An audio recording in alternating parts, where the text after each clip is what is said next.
আল্লাহর কাছে ডাকি, আল্লাহ তুমি আমাকে কালা কুপস একটা সন্তান দাও, তবু তুমি আমার একটা বাচ্চা দাও যে আমাকে মা বলে ডাকবে।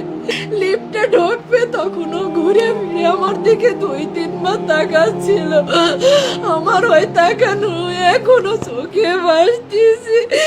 অনেক আল্লাহর কাছ থেকে চেয়ে না সন্তান আমার। আমার যখন বিয়ে হয় আমার ছেলে মেয়ে হতো না, 8-10 বছর ধরে ছেলে মেয়ে হয়নি।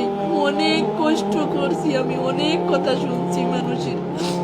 মানুষ যা খাতে আমাকে বলছে আমি তাই খাইছি, তারপরেও কোনো সময় আমার ছেলে মেয়ে হয়নি। এক সময় আমি নামাজ রোজা কোরআন শরীফ এইগুলো করতে শুরু করি আর আল্লাহর কাছে ডাকি, আল্লাহ তুমি আমাকে কালা কুপস একটা সন্তান দাও, তবু তুমি আমার একটা বাচ্চা দাও যে আমাকে মা বলে ডাকবে।